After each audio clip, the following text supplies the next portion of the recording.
Okay.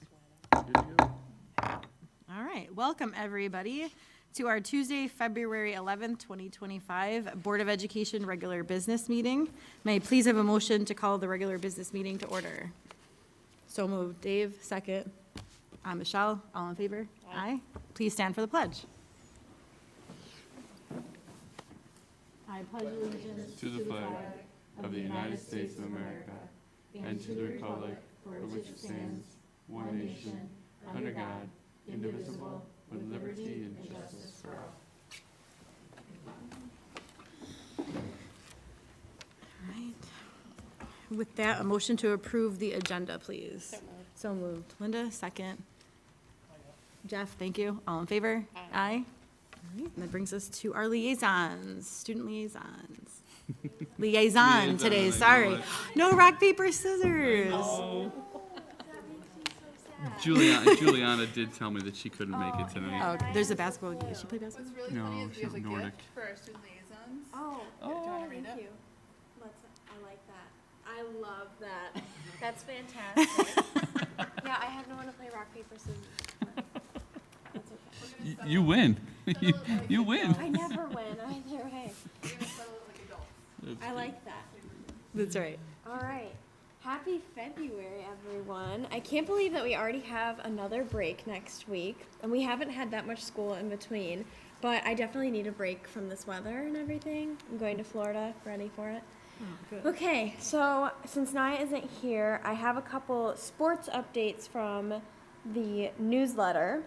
The cheer team competed at Victor this past Saturday, and they were crowned the grand champions, so they were county champs, which is a huge deal. I saw a video of it. They are phenomenal. Like, people getting thrown in the air. Yeah, it's really cool. And then on the track side of it, they were Division I champs, which was huge. And I'm trying to see what else there is for that. Okay, I'll get back to my script now. All right.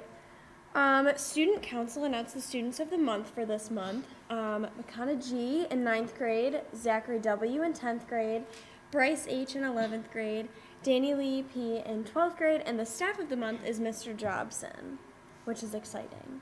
The art department has some big news when it comes to the Scholastic Art Awards. Thomas students received 50 awards at the regional level. There are also 2 students nominated for an American Vision Award, and they only choose 5 in the whole region, and 2 of them are from Thomas. One of them is my best friend, which is really exciting. I hope she wins. And finally from me, Dr. Sackett and Mrs. Stuff have combined forces once again to create the Chorale Commissioning Series. And the theme this year was Bring Us to Your Favorite Place. The composer arranging the piece around the selected students' words is Professor Carrie Magan, which they get to interview her and meet her, which is really cool.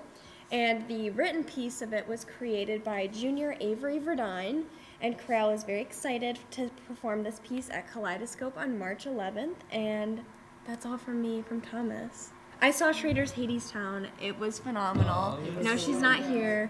Every part of it was absolutely stunning, and I loved it. And that's it. Okay. Thank you so much. I hope they feel better. I know. What's going on? I know, we have a couple board members down as well, so thank you again to Mr. Metzger, because we'd be pretty shorthanded if not for you. They all look pretty warm.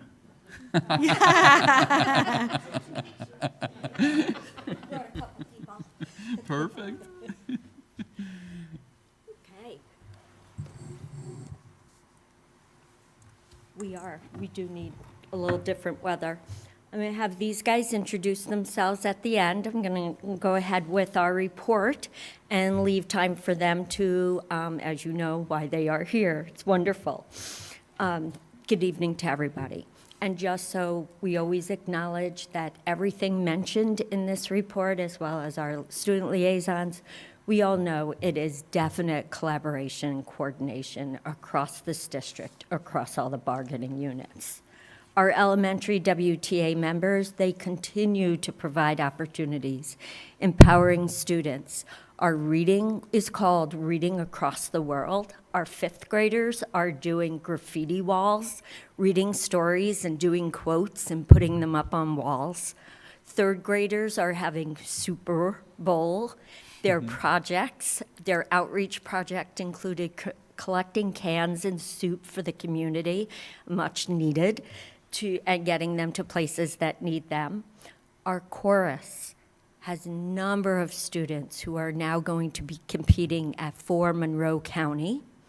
We also have, throughout the year, our high schoolers have gone to 4 different reasons going to the elementary buildings.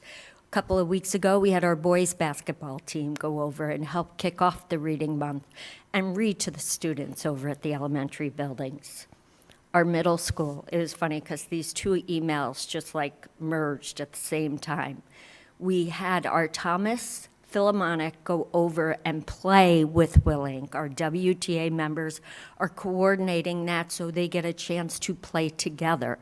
Our WTA members at Spry and Schrader did the opposite. They had our 6th graders go over, and what supplemental resources than our own kids brew in Hades.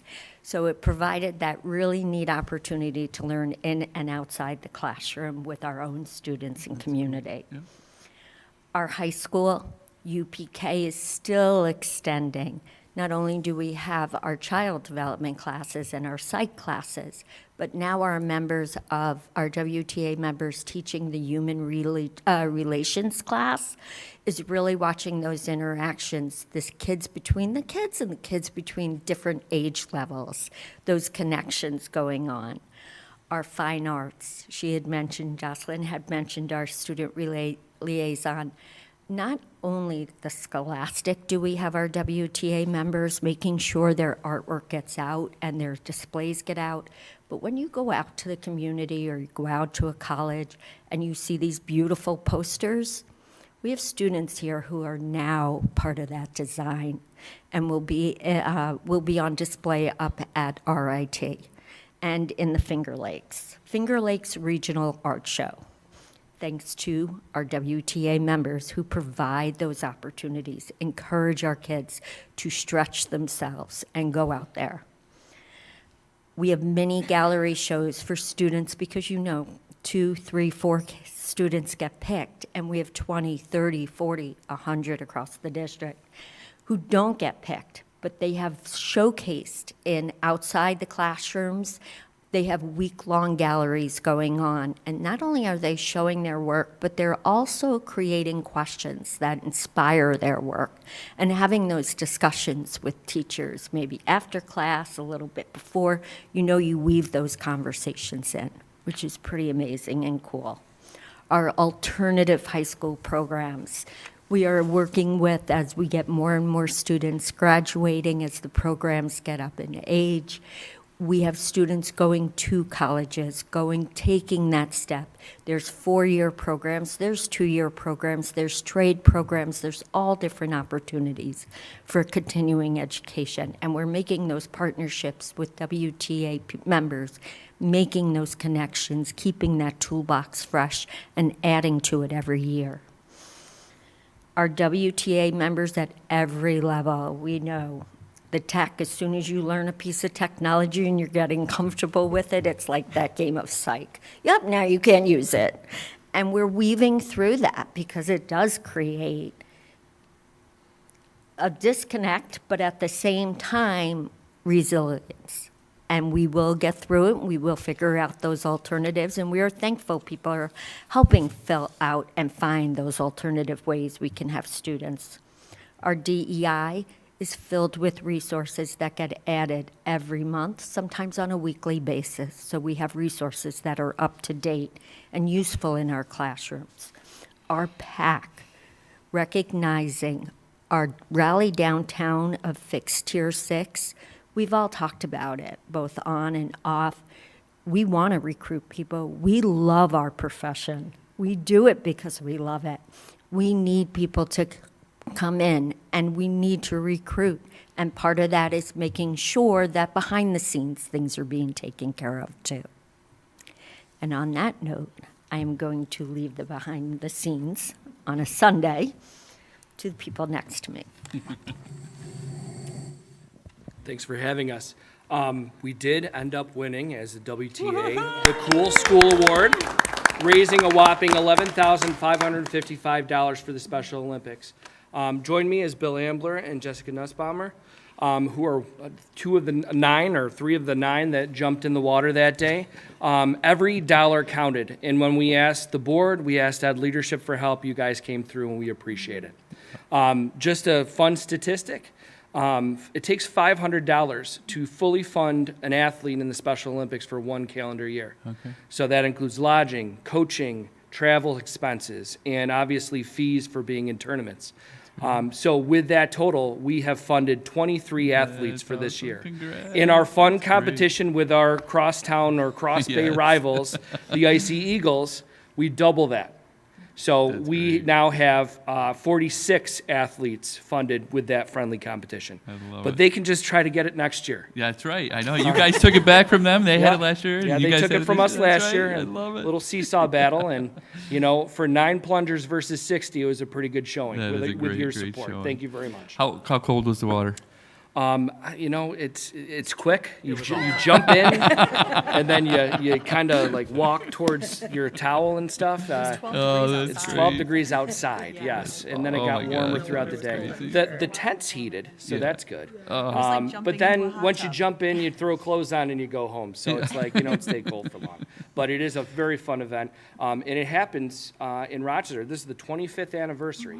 And it was, it's always the first Sunday of February. So if anybody wants to join us next year and jump in the water, it's daring enough where you don't have to jump out of a plane, but you can say I'm a little daring. There you go. That's good. Which is, so it's low-key daring, so consider it. And I just want to give a special shout-out to Bill Ambler, who is, for the several year in a row, like as far as I know, he's always been on the top. He was were you 4 or 5? You fell to 5. 5th in the whole entire region for fundraising. That's awesome. And a very big Well key to our done. success. Thank Well you. done. That's great. Thank you, guys. A great cause, and we definitely appreciate you guys doing that. Keep up the good work, and we'll be here next year to support you even more. Sir, you left the save the date in front of you. Oh, that's what that is. Gotcha. Oh, I love Thank you it. very much. Sounds good. Very good. Thank you, guys.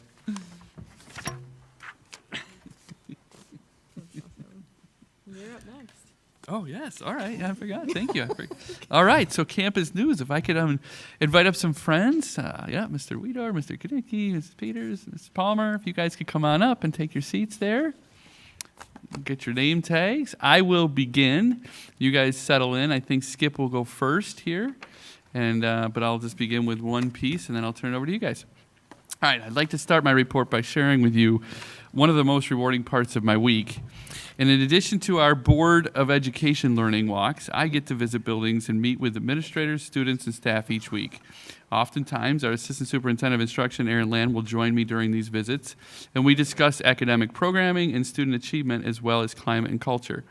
And as I'm sure you can all attest, that it's just one of the best parts of the job is to see kids in all of our system kind of in action and some of our goals really coming to life. Visiting our schools is something I love to do, and I love interacting with everyone that I get a chance to see doing those things that I just mentioned in action. Each visit is an opportunity for me to learn, and it was actually the topic of conversation during our last round of visits. We asked the building administrators about any new learning that they had done since winter break. And our administrators are a group of individuals who embrace the idea of being lifelong learners and promote and model the learning process every day. And that's why I love asking them to get their advice on some of those things that they have been doing. So it's been great. Through these building visits, we collaboratively work to achieve our goals for student success and continuously learn and grow as individuals, but also as teams. It's great to see things like CKLA in action, along with all of the other anticipations of MTSS at all of our 11 buildings, and I'm grateful to see those things in action. You'll hear more about those in just a couple minutes from Mr. Kanicki and Mr. Weedor, and also some things from our operations side from our food service department. So I'll turn things over now to Mr. Kanicki. All right, thank you, Brian. So as Brian had mentioned, I'm Skip Konecki. I'm the new proud principal over at State Road Elementary School, and I really just wanted to focus on a big thank you to our board and our senior leadership for some of the things and pictures I'm going to share with you all, because not only are we focusing on the inside of the building, but we also take a great look at the outside of the building and making sure that's a welcoming place for our students and staff. So the focus and topic of our conversation will really be centered around board goal number 2, which is our district will provide a safe, respectful, and caring environment, and we will promote the physical, social, emotional, and mental health of our students and our staff and community. So thinking about that overarching board goal of number 2, the focus of this goal was really just centering and cultivating a collaborative, supportive community at State Road, and then looking at our new district goals centered around CKLA and our DESA screening, looking at SEL components and making sure our whole child is being taken care of. So some fun things that have happened at State Road, as I had mentioned, we had a water feature that was very buried beyond some foliage. So we just wanted to emphasize and highlight the beauty and the nature that was in front of State Road to not only the staff that's there, but also the greater community of Webster. So you can kind of see that on the left. The next thing that we really want to do is make sure that our students felt like State Road was a special place to be, which we all know it was, but to show them and give them that bright and shining building, to let them know that we care about them, the daily affirmations that they need to speak to themselves. So we kind of really focused in on the building itself, and our school culture committee really designed an amazing experience for our students as they walk down to the cafeteria every day. The amazing Walt Disney quote there, and also just stairs that are leading up from the cafeteria all the way up to the front floor. Positive affirmations that they can remind themselves that they are important and they can do hard things. Beyond that, just fostering those meaningful relationships. We held the first all-school assembly, and you can see the dinosaur there, for the first time since COVID had happened. So that was something that I really took pride in making sure our school community came together to have those memorable moments. We also got a new logo, so thank you to the district for supporting that. We now have a morning show that we shoot every day for the month of October and into November. We visited each classroom just to make sure the students got the chance to shine. And we also had a school-wide incentive, which is that top right picture centered around, highlighting the good in students anytime they did something positive or kind. They got an eagle sticker, and our phrase was, if you show your best, you can put an eagle in the nest. And then at the end, our nest was full, and everyone got a popsicle during lunch right before December break. So just a great way to kind of highlight the good that's happening at our school. But really focusing on our district goals centered around literacy. So we were fortunate enough to have Brian, Aaron, and some of our board members actually walk in and kind of see the work that not only State Road was doing, but across the 7 buildings in elementary school. So when we think about aligning our goals and the curriculum programs that we have, understanding what CKLA and M-Class brings to our district is unbelievable. We now have common literacy data points that we can align to the work that our literacy providers are doing, our teachers are doing, our TOSAs are doing, to make sure that every student that needs that Tier 2 and Tier 3 support are actually getting it. So if you think about students falling through the cracks, that doesn't exist anymore because we have such concrete data points that, at least that I've been here, we've never had. So it is an amazing tool for our instructors to have, but also as building administrators to kind of lean into that when we're having those difficult conversations as to where to go next. On the flip side of that, again, thinking of the whole child, social emotional learning is always going to be prevalent. I think ever since the pandemic, now that we've finally come out of that, our students are needing different things at different times. So to have a universal screener like the DESA, understanding the different competencies and how they're perceiving themselves to be, and also how our teachers are seeing themselves to be, is really important. So thinking about like triangulating data, we have the DESA screener. A lot of our 7 elementary schools filled out a student survey or administered a student voice survey that the students could then share how they perceive their day happening at their respective schools. And then a lot of schools center things around care data. So data around our 4 care competencies, and just understanding student needs and making sure that those students are also not falling through the SEL components or SEL cracks that we might have not had without that DESA screener. So a lot of good work is going in throughout the elementary schools. And as I had mentioned this is the first time I can honestly say 7 elementary schools are all talking the same language when it comes to data. So if you were to go to State Road or Plank North or Schlegel, we could all pull up our data using M-Class and understand where we're at in a district. And for us to sit at these elementary district level cabinet meetings to understand where we're at as a district just really feels good, because we can speak to the data and highlight the data and understand what next steps we have to go to. So who does this impact? The kids, right? At the end of the day, we're here for our students. We're here to make sure that they're getting exactly what they need. And for the first time in a long time, it feels good as a building administrator to say, we are doing great work for our students. So it is a true testament to the beliefs that you guys have had putting forth in these two new curriculums. But at the end of the day, our kids are the beneficiaries of it. So it's all good work. Thanks, good, that's great. Mr. Weedor? Happy Thanksgiving, everybody. Thanksgiving, Valentine's Day, sorry. What am I thinking? I don't know, it was the colors up there. The colors up there threw me. It went up to, yeah, it was an eagle. It was an eagle, not a turkey. No, it's the colors screwed me up. So, well, good evening. I'll just start with that. How's that? And we're going to be, the secondary schools, we're going to be sharing about Board of Education Goal 1 and 2, particularly Goal 1, academic program and student achievement. Our academic program will provide all students with the knowledge and skills necessary to be successful throughout their educational experience and beyond. And then Goal 2, district climate and culture, focusing on creating meaningful opportunities for students and staff and other stakeholder voices.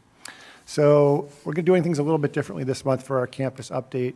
Paul and I, we're doing some joint ones. So this is about, right now at both high schools, we're entrenched in our course selection process, and that always starts off right after the holidays with Titan Night and Warrior Night, where we had parents coming in, they packed the house over at Thomas, and after about a half an hour presentation, families were able to meet with individual departments, ask questions about what they should take, and then just get a sense of what the high school looks like. And then later that week, Spry and Willink Middle School students both had the opportunity to come and visit Thomas and Schrader. So they spent about 2 hours at the high schools, touring through mostly electives, just to get a sense of, do I see myself in this classroom, in this art classroom or music classroom or technology or art. So there's some photos of you. There's the auto lab at Schrader, student panel over at Schrader, one of our tech rooms at Thomas, WTI room at Thomas. And then one nice thing this year, we split students up by their school counselor into small groups. So their individual school counselor was the one who walked them around, which was nice this year. Owl High School continued to build meaningful experiences for our students. Last week, Owl High took a field trip to the Rochester Museum and Science Center and enjoyed the Strassenberg Planetarium. The team and Owl students got to see a show called Forward to the Moon about NASA's Artemis project. Owl students were excited to start the second semester at the end of January as we continue to add elective options for students. This year, Owl added Intro to Photo, Psychology, and a variety of business courses. Owl students continue to try new gym activities like the Thomas Rock Wall, as well as enjoying our outside space, even in the snow. And at Owl Middle, they've been working hard on achieving all their goals, including individual IEP goals, program-wide goals, and district goals. Of course, the students and staff in Owl Middle are rock stars in this way, and in these top pictures, you can see some group work, some science experimentation with marshmallows, and a social studies project. We've seen an increase in student ownership and leadership in our morning circle time, and students loved going to see the Willink play Annie. So all of this has served to progress toward district goal number 2. And at Willink, Willink Middle School enjoyed Titan Days, and Dr. Powers wanted everybody to know that everyone enjoyed the pancakes I was cooking for lunch that day. So that was one unique aspect of what we did at Thomas. We did have the Willink kids stay for their lunch block. So they got a sense of what the cafeteria looks like. Mm-hmm. But they're busy. They're engaged in ski club at all 4 secondary schools. Pokemon Club is pictured here. That's continued to grow strong, and Willink staff found ways to promote protective factors. And they want you to know those are not graffiti. Those are attached to the building. Spry's the had a side. very busy winter. Sixth graders were treated to a special sneak peek performance of Hades Town at Schrader, which they enjoyed and connected to their curriculum. And the popular listening post also made a return, adding fun and connection to lunchtime. So students are already asking when it's going to come back. And lastly, I know Jocelyn and our WTA members both mentioned this, but this is a picture of our Monroe County champion cheerleading team. There they are holding up their trophy. And we had a Section 5 championship in wrestling this past weekend. Yeah. So, right, Dr. Chawell? I think That's you know one of right, those that's wrestlers up right. there, right? And Coach, Coach Cook was named Wrestling Coach of the Year, so that was Yeah. great. And this is that picture of those WTA Yeah. members who were jumping in the lake. So congratulations to That's them on a great fantastic. fundraiser. So happy Valentine's Day. Yes, thank you very much. Okay, and I now will I'll- add a really cool thing about Webster Thomas winning sectionals. I think it's the first time they won since 2018, if I'm not mistaken. And I think it was Coach Cook's third. But Schrader also won sectionals the same night, and both of our coaches were coaches of the year. So Coach Seabury and Coach Cook were both coaches of the year. Wow. It was awesome. What a great night. It was almost like somebody made the comment at one of the thank you to our Webster Fire Department for bringing our kids in with fires and fire sirens and whatnot. It's always a pleasure for the excitement for the kids. But somebody said, I think tonight Webster is Wrestling Town USA. And again, it was, I think, if I'm looking back at our two ADs, and I think that's the only time that's ever happened, that we had both wrestling teams win it. It may be the second time. Somebody was trying to tell us, did we have softball win one time in the same year? Oh, we played each other. Okay, so that was it. So this might be the first time we've ever had both Webster teams win it in the same time. So congratulations. It's great. So, okay, I'll turn things over now to our first service. Hello, everyone. Thank you for having us, and happy Valentine's Day. You know. I am Kathy Palmer and Alyssa. We are co-directors for food service. And for this year, we're titling it as New Beginnings for us, which has been a lot of fun. And what we have concentrated on is just refreshing the cafeteria environment, improving the workplace culture, and then enhancing menu items.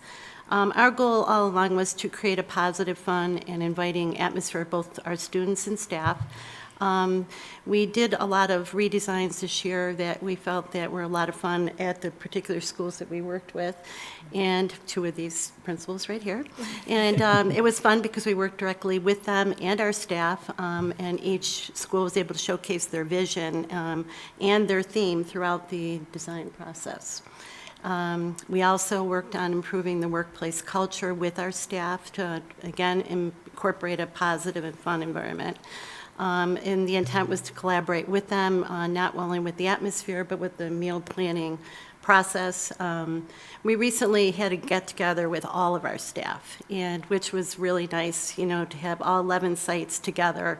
A lot of them don't really, because they're spread out through the district, they don't really get to see each other and have a name with a face. We've had new people on that, you know, we wanted them to all get acquainted with each other, and it was a very positive experience for us, so it's one that we're going to continue down the road. So we received a lot of good feedback with that. Yeah. We also, a big one for us is we've been enhancing a lot of the menu items. So this year, we did a little fun competition with our staff. And before the end of the school year last year, we asked them all to create 3 different menu ideas. We wanted to include them in this process because they really know the kids. They're with them every day, and we're not always there. Became very competitive. Yeah, became very competitive. Very competitive. So we got tons of great ideas. We got to pick 3 winners, and they got to see their menu items featured this year on our cycle menus. And also a lot of their other ideas, even if they weren't winners, got to be featured as well. These were breakfast and lunch ideas, so we're gonna maybe continue to do that because it was it was fun for them, a little fun competition. Yeah. These are some of the pictures of our designs of our cafeteria. So we'll start off with DeWitt. They are the pandas, so they chose to name their cafeteria the Panda Cafe. Super cute here. They included their DeWitt compass, the care attributes. So this is just a sample of what we did over there. Next, we have Thomas. We also did not only Cafe North, but we did the South Cafe, the West Cafe, part of the hallway, and then our serving area as well. So that looks really good, and I think it's super well received over there. That's great. State Road. They wanted to go for a nature vibe, so we tied this to North Ponds Park in the community, and they're the Eagle's Nest Cafe. So we did this area here, and our serving area inside the line will be getting done over February break. And then we have Club North. There's a Stars, so we worked with the principal over there, and she helped us create this vision. So that was awesome as well. Part of some exciting news for us anyways next year, in anticipation of the potential universal free meals being approved by Governor Kathy Hochul for all schools in New York State. We looked back at a couple past data that we had, and we reflected on 21-22 during COVID, when we were at that time also giving out free meals to all the families in our community, which was very well received. So we feel that this will represent the numbers that we can expect to see again, and when this hopefully goes through. Yeah. And that's something that will be, we are preparing now for it in hopes that this will actually take fruition. So a lot of exciting things. So. Absolutely. Thank you guys very, very much. Thank you. All right, so a couple of things. Obviously, listening post, that was something I also wanted to mention, too, that we're bringing it back to the middle schools in a partnership with WEN, and can't thank them enough for everything, for making that happen. It was a huge success. We'll have a couple more of those. And the Titan Warrior Day is always such a great time of year to do that. And when is it going to be, like April or May, that we're going to actually do something with our 5th Go 6 this year as well? Let me look at Aaron. I think it's April or May, right? So we'll hear more about that down the road in one of these other presentations. All right, the last thing I have. As you look around the table here, take a look at, we all have new name tags today. And so this is actually coming straight from our GOAL program, as a gift from our GOAL program.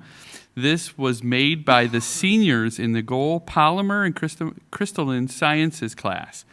Their program takes great pride in repurposing and recycling materials. The wood for the stands was made out of the Schrader locker room benches that were removed from the last remodel, which is noted at the bottom of the stand. All stands and plates are cut and engraved, taking advantage of all of the machinery that is available to our students. The students also hand sanded, painted, and finished the stands. As our seniors get closer to graduation, we are asking them to reflect on and express gratitude for their positive experiences in GOAL and in the Webster Central School District. They are very aware that without the support of the Webster Board of Education and senior leadership, that a program like GOAL would not be possible. So from the GOAL program and the GOAL class of 2025, thank you for all you do. That's straight from them. They wrote that. So that's really cool. And that is our report for Campus News tonight. Thank you guys very, very much for your leadership, and thank you very much for your presentation. Super cool. All right, next we have our presentation from our athletics, and I will turn things over to Mr. Swinson to introduce our guest here. Mr. Swinson. Thank you, Brian. Coming up tonight, we have an athletic report that's given by our two athletic directors, and they have two guests that are going to be here that have some wonderful information to share and their personal experiences. So I'm going to turn it over to Mr. Stragi and Mr. Lamonica, and they can introduce their guests tonight. Okay, thanks. Thank you for having us. We are appreciative of the opportunity to brag about athletics. Whenever we get that chance, we'll take it for sure. And even more so, we're excited to brag about some of our student athletes. When Mr. Lamonica and I met talking about presenting today, we did one of those games where you say, okay, on the count of three, why don't you name a student and I'll name a student. And we said 1, 2, 3, and we both got our first round draft picks. So they're both here this evening. So That's awesome. happy to Great. share the time with our special guests today, and I'll let them introduce themselves. Hi, I'm Piper. I am a junior at Webster Schrader, and I play tennis, and I'm also involved in unified basketball and bowling. My name is Katie. I'm a senior at Webster Thomas, and I do indoor track, alpine, and outdoor track. Great. So when we met, it's been 3 years since we have presented strictly on athletics to the board. And our last slide, the last time we were here, talked about what's on the horizon and some of the ideas that we had for our athletic programs, both combined and then individually at our individual schools, and then obviously for some of our merged teams like the Lakers, where we share students from both teams. And you can see up there, it had a lot to do with student voice and student leadership, speaking to the athlete mental health, et cetera. And we're going to talk about, we'll actually finish with a slide very similar to this, but we're going to talk about some of those initiatives. But before we get to those, we wanted to talk about who we're talking about, I guess, or who we're presenting or representing today as well. So you can see we offer 24 different sports, and that is inclusive of 201 Webster teams, and we have over 250 coaches, and those are counting the paid coaches, and we have a multitude of volunteers that also go through the process and become district volunteers and help our kids out in athletics every day. So it's an amazing group. There's a lot of numbers. I think you have some in front of you as well that were divided up a little bit differently. We have some good data people working behind the scenes for us, but we are often asked how many athletes you have, and it's a really twisted question to answer because one athlete can actually be 5 rostered participants. Right here we've got at least 5 varsity seasons sitting at the table, and that's not even including Mr. LaMonica's storied history in athletics as well. But just the 2 ladies with us today. So what we were able to do over the last few years is talk about roster athletes and distinct athletes is different to help us better understand the percentage, because we were always talking about maybe we can increase our percentage, but then we were just having the same kids play more sports, so we didn't really know if that was necessarily more athletics or just more athlete in just different places, and we're cognizant of that. So we are over 50% of our student athletes, or our students, grades 7 through 12, that try a sport. Last year, in 23-24, it was more than that. There's been years where it's been right around 50%, and certainly you can see the breakdown by different schools and by gender as well. This is what it looks like in 2024. And we have, with our high school students, so again, if you're noticing a difference there between, we did 7-12 in the last tally of numbers, we did 9-12 in this tally. If you're wondering why there might be a difference there or why we're looking at it differently, we offer a lot of modified programs, and those, typically, the coaches will come to us and say, I think we need another team. And so we've done a great job of carrying large rosters, adding teams, and basically making sure that at the introductory level that students, if they want to play, they're able to try out and play.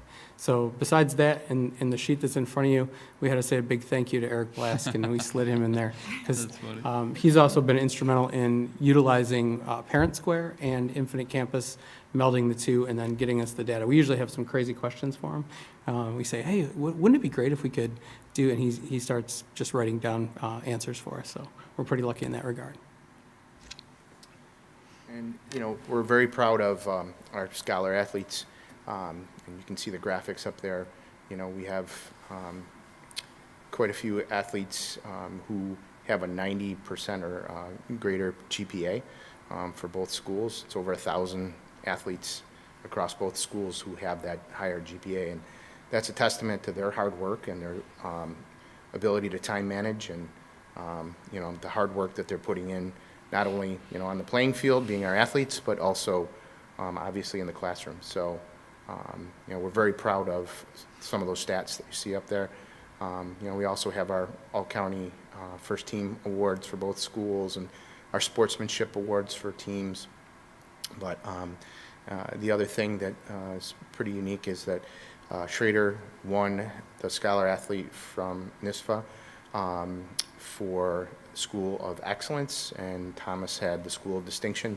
That's pretty much every athletic team achieving that high GPA, and we're very proud of that. And again, that's something we take a lot of pride in across the district.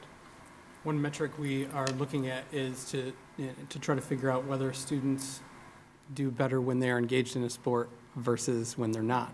And I thought we would have our two athletes share a little bit about their academic experience when they are engaged in their sports. Yeah, I can go first.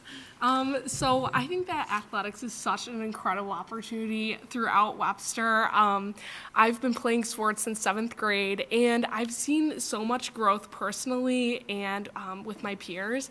In the classroom, you learn so many skills, and those skills get reinforced like on the court or on the field. Our essential skills are reinforced every single day, and your time management skills, your self-management skills are all, you put the rubber to the road, and I think that's something that's really amazing and super special about athletics, and yeah, I've enjoyed my time so much, so. Oh my gosh. I will say that doing athletics from middle school to high school in like Webster and Webster Thomas, I will say that it did help my time management skills and how I need to budget my time of when to get my homework done and when to study for my tests. And doing sports, I'm on track, so that's just like a Thomas team, but I also do Alpine, which is combined with Schrader, Thomas, and Penfield. And it's allowed me to make new connections with different people that I normally wouldn't and make new relationships with people from other schools and different coaches. That's good. So back to our goals, we talked about adding, and we've certainly added a bunch since we were here last. These are just a few of the examples. Some of them were new sports that we didn't even know were going to exist when we were here 3 years ago. They came about through a variety of different factors, and other ones were real grassroots. We've had a lot of girls playing hockey in our town for a long time, and we were able to, with a lot of support from both our community and a lot of the people in this room, we were able to launch our own girls hockey program. Girls wrestling is new this year. We have modified unified basketball, which is one of 9 teams in the area. That's been great, and obviously took on JV boys hockey. So a lot of time spent on the ice, certainly. One of the things we're most proud of, and I'm excited to share the stage with 2 of our Student Athlete Advisory Committee members, is our student leadership. And this actually was an idea that came from our athletes. We talked to them a bunch, and they said, hey, colleges have student athlete advisory committees. Couldn't we have one? So probably one of the most exciting ones, there's a rep from every team, each school, and we got them together for the first time on December 4th. It was a great meeting. I think the adults in the room learned a lot more than the kids did. We shared a little time, we laughed a little bit, but certainly a point of pride is our Student Athlete Advisory Committee. That was that particular day. So Katie is actually a rep to the Section 5 Student Athlete Advisory Committee, and obviously Piper's on ours. So I don't know if you wanted to talk a little bit about the Section 5 or your the launching of the Thomas Student Athlete Advisory Committee as well. Yeah, so I've been on the Section 5 Student Athlete Advisory Committee since junior year. I was the only rep junior year, and then we added another rep for our senior year. And it's a really cool opportunity because I get to work together with other athletes from different schools across from our area, like Wayne, Arundecoit, Hilton, Pittsford, all the way down to Bath, New York, which is crazy because in like normal games, we don't really play them or face them in matches and games. And we all come together once a month and we host modified sportsmanship trainings. So we have 5 or 6 modified athletes from each middle school, and they come for like a morning seminar twice a year, and we teach them skills of how to be a good teammate, what sportsmanship looks like, what a culture of belonging looks like on different teams, and it's all run by high school students across Section 5, which is a really cool opportunity. She's being very humble. She actually ran most of the stations and pretty much ran the whole day. We just stood back and took a lot of pictures, so they did a great job that day.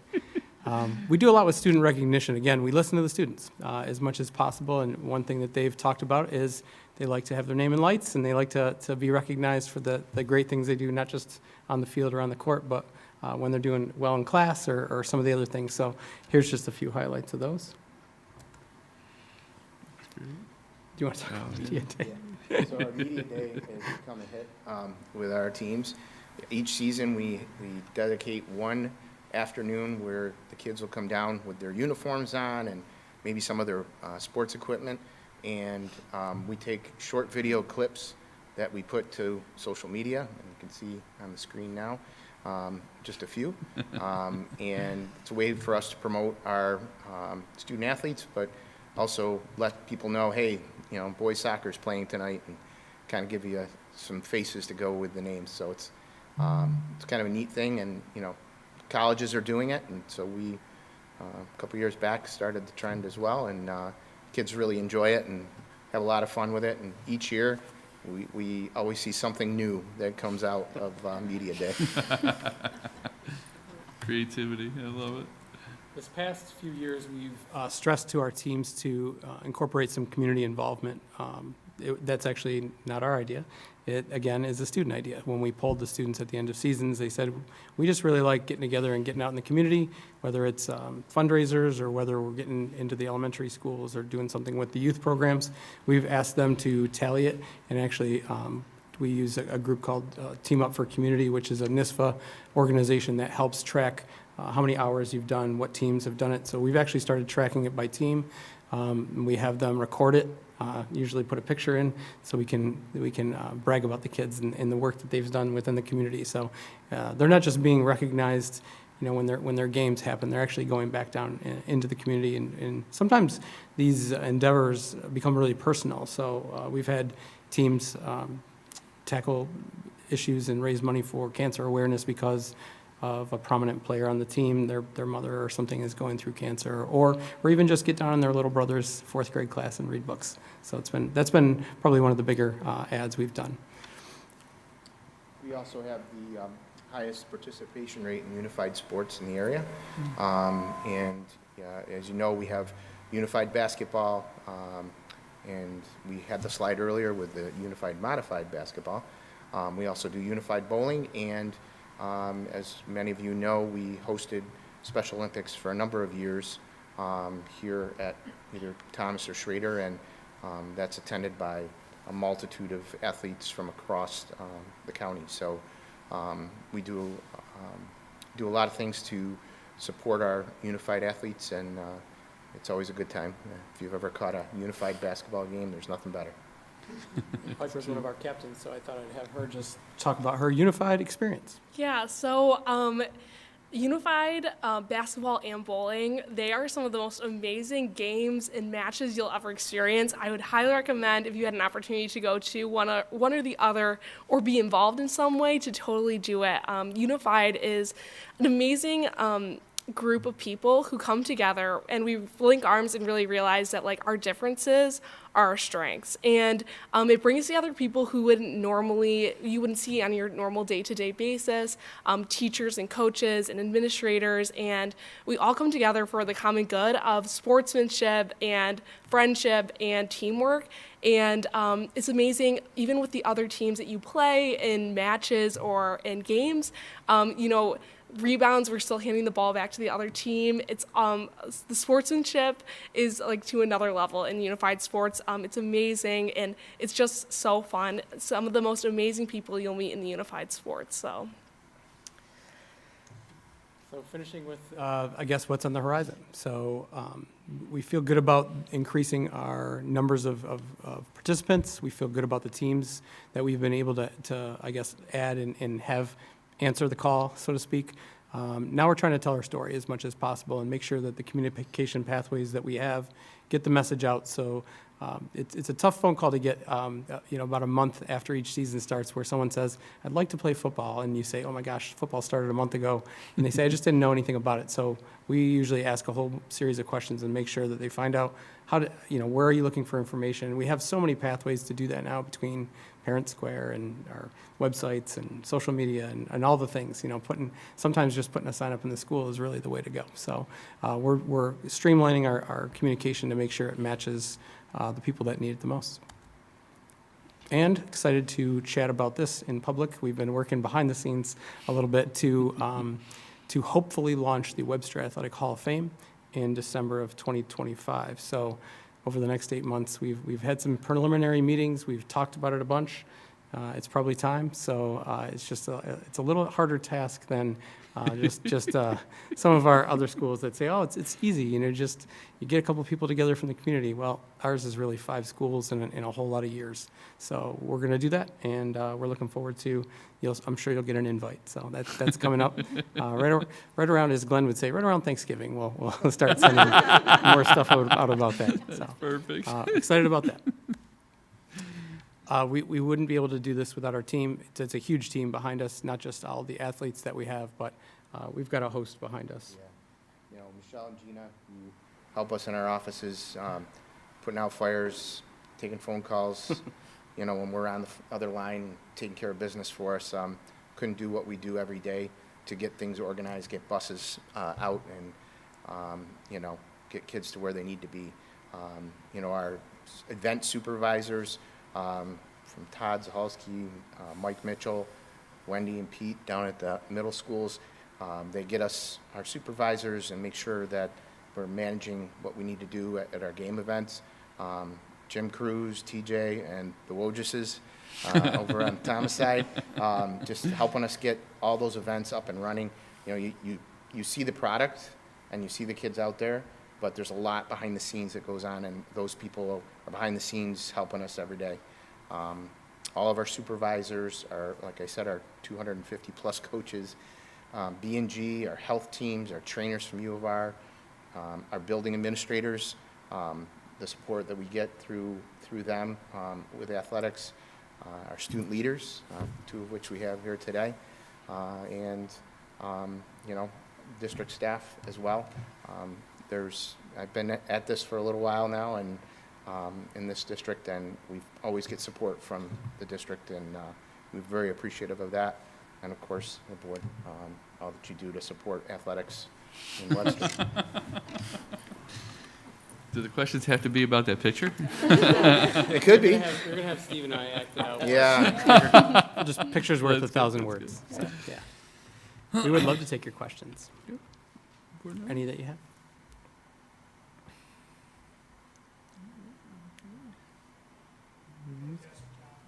Yeah. Thank you.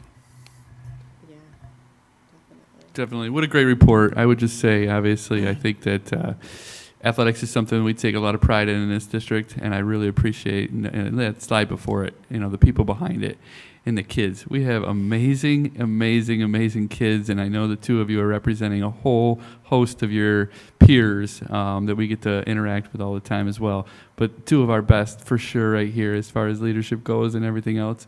We appreciate what you guys do. I love you focusing on the service. That is something that I really, really think that it's going to have a transformative effect in our district, because I know it's not something we've kind of emphasized until the last couple of years, and I really appreciate you guys doing that. And our Student Advisory Council from both schools is an absolute point of pride for us. We hear your voice, we need your voice, and you guys have the best ideas for sure. So thank you guys very, very much. Much appreciated. Yeah, go ahead. I do want to just say, none of this happens without these 2 gentlemen.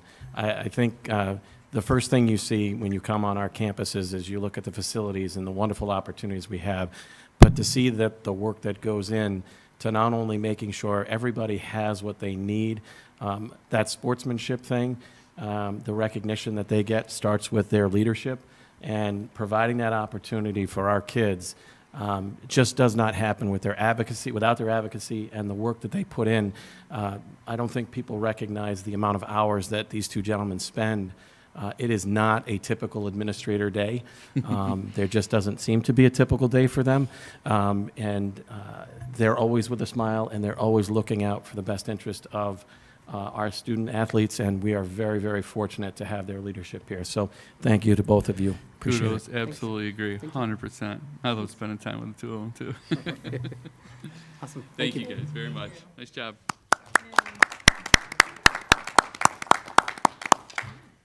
With that, can I have a motion to approve the instruction report as presented? So moved. So moved, Linda. Second, Jeff. All in favor? Aye. Awesome. Thank you. Brings us on to board business. I'm gonna say Yeah, two go. kids. Yeah.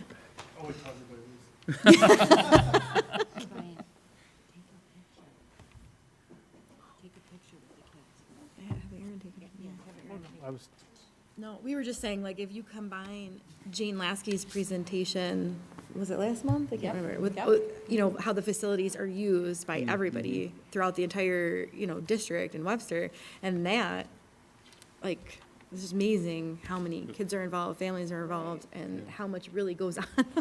You know, yeah, exactly. So. How well-rounded, yeah. And then you take the musicals that are going on. I know. Well, we can talk about that later, but, like, wow. And we turn things away Right, right. because we just can't, we don't have the capacity.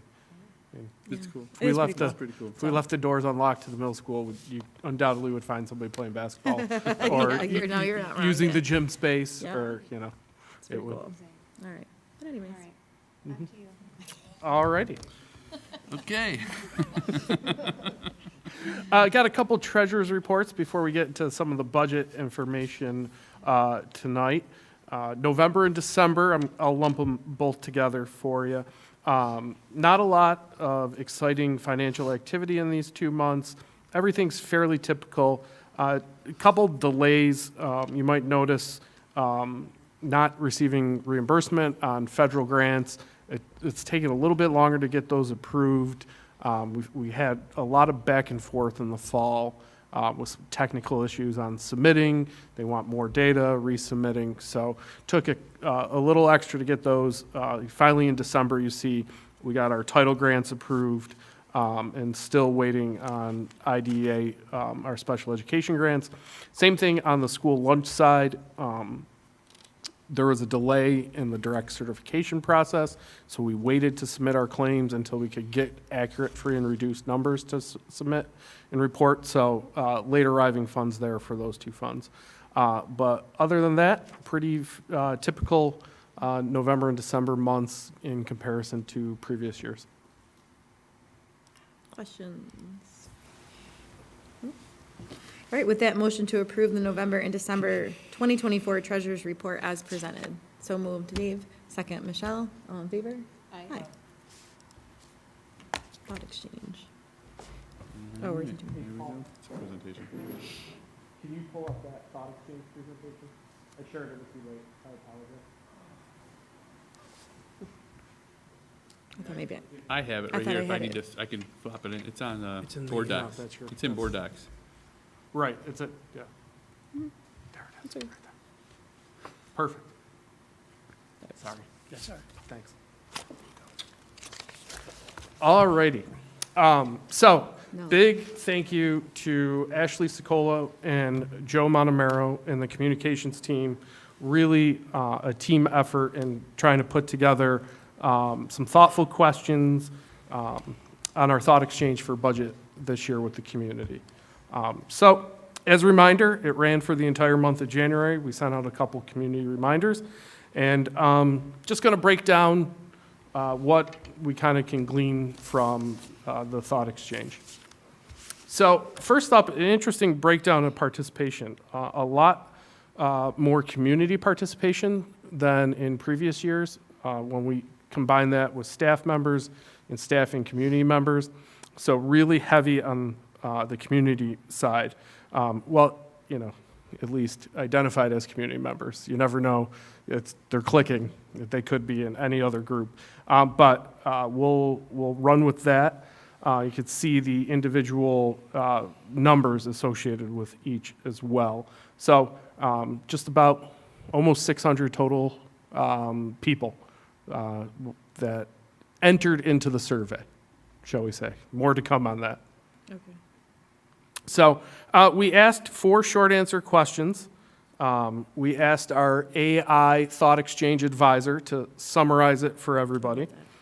So question number 1 was all about, as we plan for the next school year, what are the most important things our district needs to think about in order to support all students? So this was a summary of the main thoughts. And it really breaks down to is all about balance, is what you can synthesize this down to. And the balance between mental health and academics and safety and those whole student aspect in programming. So supporting the whole student, academic, mental health, providing those resources, ensuring that students have those resources. It was kind of the common ground and differences as well. Could put those into two camps, focused on academic excellence, those that focused on mental health and safety. So, but they could all come together in their comments about being balanced approach was the common ground. Question 2 was kind of slightly different. What are your top priorities for 25-26? A couple interesting things there. We saw the air conditioning and modernizing facilities pop up. Was always intrigued by that, especially with the capital projects in 2022 and in 2023 of what we're investing there. So I thought it was interesting. Maybe one of the takeaways is we got to do more on the information side with capital projects of what we're doing and what's coming. I know it's kind of in that, dry zone right now while we wait state approval on some things. So that was a takeaway there. But one of the main takeaways that I saw was making the most of our available resources as a theme from this question. Question 3, programs or resources should be prioritized for a successful school year. Once again, it was a lot about academic and excellence, but the comprehensive support here kind of leaned towards extracurricular opportunities.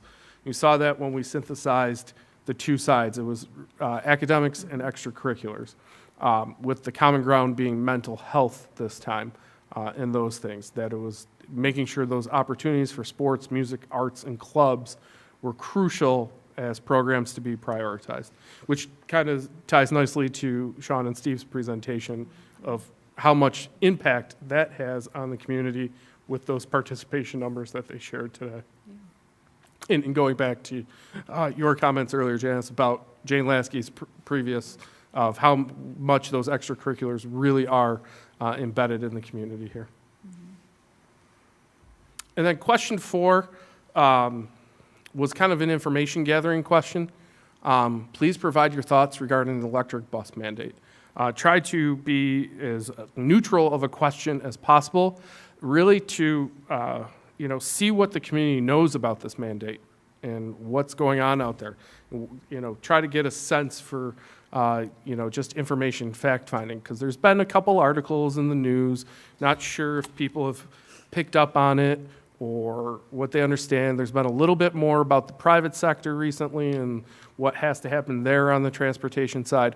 So just trying to get some data of a direction as that time frame approaches for us to move in that direction as required by the state. So I think the quick summary is definitely a need for financial support. I think that came through from people was the financial support has to come to help us with this transition. And 2, I think there was a healthy skepticism in a lot of the comments of this being possible. And I loved the last line because it's something I've kind of talked about considerably. If you look in the common ground right here, in the middle, ensuring that the mandate does not negatively impact other educational priorities is a concern. And it's something we've kind of talked about, that unless the state supports this, it will draw money from other areas. So I thought that was an interesting synthesis out of here. Brian, did we ask them how many people actually knew that there was a mandate? So no, we didn't break it down to that level of, do you know this exists? It was just kind of thoughts regarding the mandate. kept it as general as possible.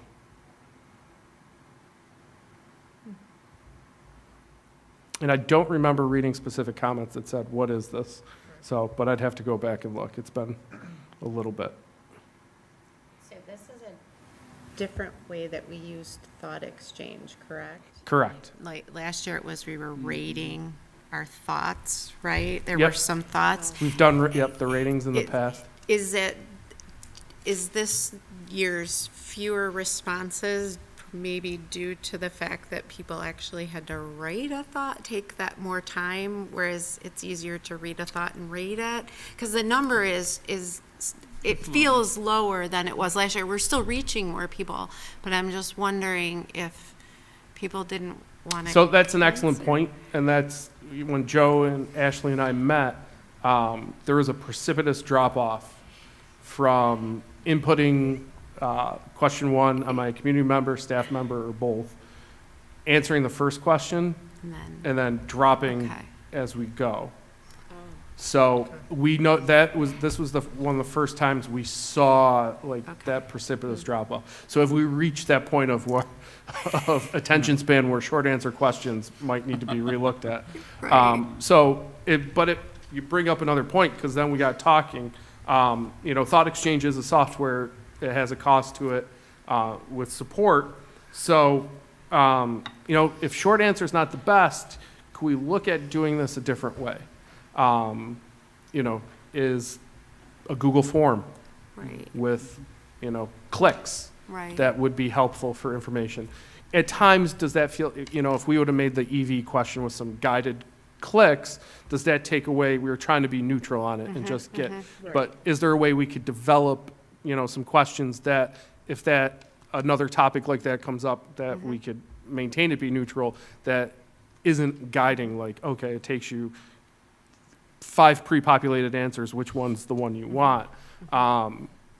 But is there a way we could do that and then use the AI platforms that are available, a Notebook LM, a Gemini, things that are available, tie the two together and take all those comments and do it for free? Which I'm sure, we like. Yeah.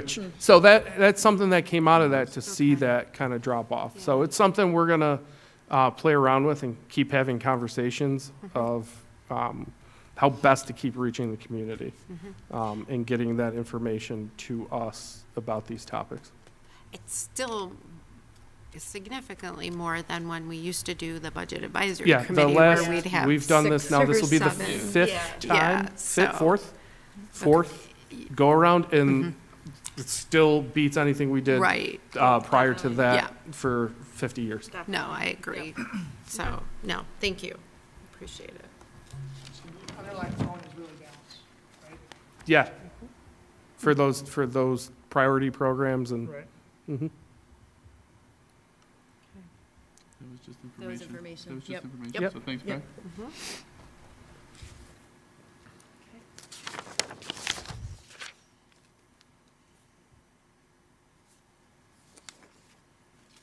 All right, next up is a little bit more meat and potatoes of tax cap and breaking down what the governor has proposed for state aid. So I'm just going to run through. First up is the tax cap. I'm going to want to review the formula, this complicated 9-part formula. So there's really 4 major points of calculation. And I've highlighted pilots because I want to kind of do a little learning on that, because that's a unique kind of portion of the formula for us, and break that down a little bit more. But really, the first is this tax-based growth factor that comes from New York State Tax and Finance, and that changes year to year. It's really the difference in taxable property in a district. We get that number every December, and we plug it into the formula from Tax and Finance, and it could vary year over year depending on what happens. And pilots play a large role. We're going to take a deeper dive on that in the coming up slides, but those are payments in lieu of taxes. Those balance out unless there's a change year to year. It's a budgeted number that goes into the formula. And then everybody gets confused. The consumer price index is what's the cap. Everybody thinks the 2% tax cap, but it's just one part of the formula. It's based on inflation or 2% or lower. It's run the gamut over the years. And actually, hot off the press, we were trending at 3.1. That was what was in the state aid formulas, but it's going to be 2.9 now. That's coming out probably this weekend. So that this will change our formula, but when we were putting this together, it was 3.1. And then pension exclusions, that's in case the pension system, either ERS or TRS, has an increase of 2% or more year over year, this exclusion kicks in. Neither pension system is going up 2%, so there is no exclusion this year. So a little bit more on payments in lieu of taxes. What are those? Those are an agreement between the County of Monroe Industrial Development Agency, COMIDA, and a qualified company. So it allows the company to make a reduced tax payment over time to local taxing jurisdiction. It's designed to encourage economic development and growth with these incentives. And there's 5 types of programs around jobs, enhanced jobs, leases, Green Jobs Plus, and shelter rent. We actually have 4 of the 5, actually maybe all 5, now that I think about it, in our pilot programs. The district gets notified by COMIDA of an impending project. We calculate these bills separate based on the agreement every September. They're not part of the tax rolls.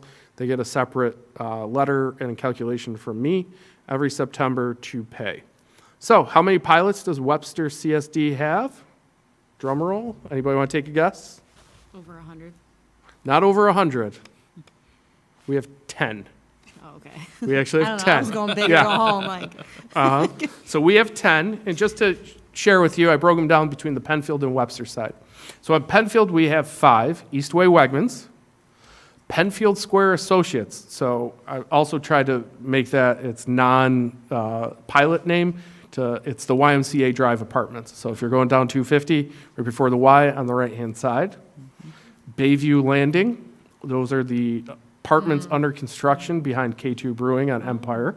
Big building. Yeah, okay. Laurel Land Inc., which is on Empire Boulevard. That's a medical complex.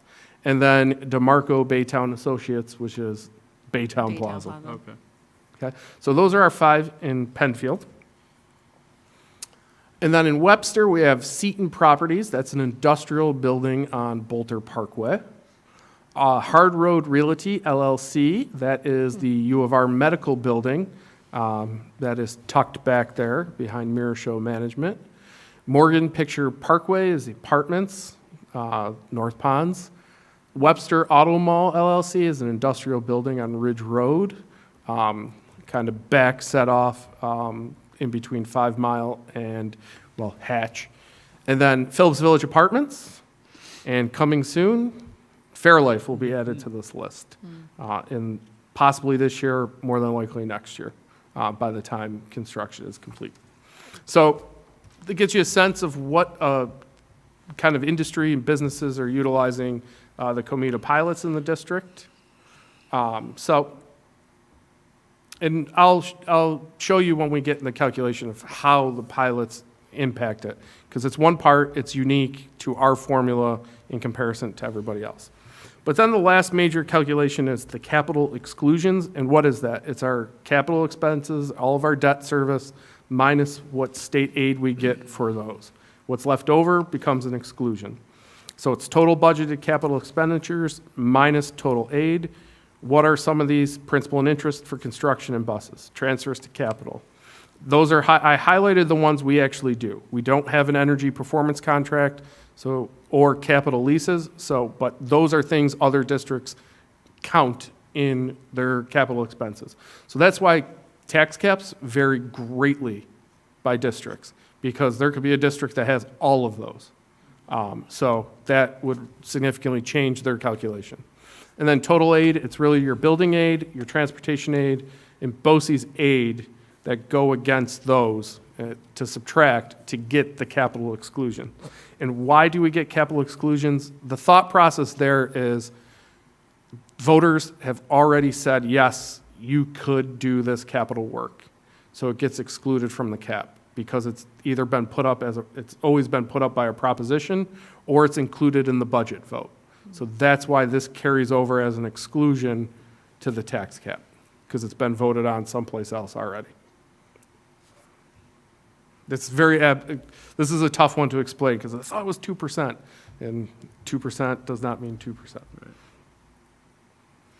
The growth factors, I want to highlight Monroe County for everybody of where we're at, because this also swings it greatly between districts. So our average is just about 0.5% in the county. We're in the top 5, slightly above that. And so this ebbs and flows, but generally we're in the top half of growth year over year as well. Just wanted to give you that as a frame of reference. And now, before you go on to the tax levy, I'm going to channel my inner Carole. She's not here tonight, so I'm going to ask a question that I think Carole may ask. And Brian, go back to your slide on the pilots, the information, because I think one of the things that I certainly have learned in regards to pilots. This one? Yeah, Okay. Exactly. Is the second bullet down at the bottom there, where it says the district is notified by COMITA of impending project. The key on this is something that I know I've talked about a lot with the town as well and with WIDA. We don't have control at all. We don't have, it all goes through COMITA. And I think this is our learning, pilots is our learning tonight, and I think Carole would want to emphasize that component of it is it's something that we have to accept, and Brian can That's go kind of through why I that. thought there were more, to be honest with you. There's Yeah. so many businesses in Right. our area, and that Yeah, factored in. I exactly. figured there was more, so. Yep. So, again, I just, hopefully if Carole is watching, she would, I think she'd love us to make sure that You're we right. highlight that part of that. and I have linked the website under COMITA. If you take that, it goes right to the COMITA landing page, and you could search every single agreement and where it is happening in other districts as well, in other areas to see what kind of projects are getting approved. And just to your point, I am actually surprised that's all we have. Our highest, I think, has been like 18. Okay. But they drop off, and Right, that's true. if nothing changes, they have no reason to re-up it. Yeah. Thanks, Brad. All right, so let's run through the formula for everybody real quick. So the growth factor is part of the formula. It's really the first step. And every school district in New York State gets a calculation from Department of Taxation and Finance. They say, okay, your year over year number is this. You get to put that and plug it into the formula. I'll show you exactly where it goes. But this is why for district like Penfield, their tax cap is going to be way higher than everybody else's, because that's going to boost their number unless they have something else down the formula that negates that level of growth. Thanks. Good questions. All right, so let's try to fit that all on one screen. My first attempt with the new board up there. Yeah, no, that's not good. I think 67% will be good. I need to borrow somebody's glasses. Turn around, you can see it perfect. All right, so this is our tax cap formula. These are all the steps. This is why, this is what we have to submit to the comptroller March 1st. We get until we adopt the budget to make adjustments. But the first thing I'm going to highlight is we got last year's cap number on the left and projected, well, last year's, it's actually this year's. I'm already in 3 different years. And springboarding projected for 25-26. So you can see I've highlighted this in orange because it doesn't match up with what we ended last year. We always have to change that in August, and it always will be lower for the omitted taxes. We don't start the following year with what we ended because of that. So it's the number, the levy we used in August of every year. So to your point earlier about that tax-based growth factor, so the 0.88 is our number, so almost 1%. We get that. See, last year we were over, this year we're a little lower, and we multiply that. That gets us this next number of a little over, just shy of $1.1 million. So a Penfield, which you saw on that county list, is going to be over that. They're going to be able to generate probably some more revenue for their formula. So the higher that number is, the more revenue that goes into the formula. So that's the first calculation. Now pilots, I've put them in green. Just so you see, year over year, it's a budgeted number. Those 10 businesses that we send the bill for generally are around $1.25 million for us. And so that stays stable.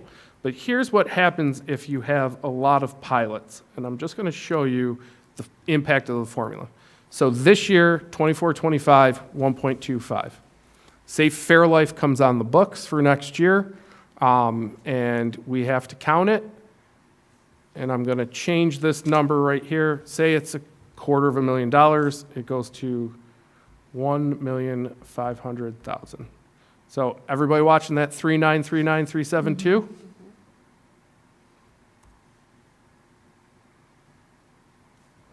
In essence, a change in the pilot brings down your overall year over year for 1 year. And then the following year, the number at the top becomes 1.5, and it stays 1.5, and it's balanced out.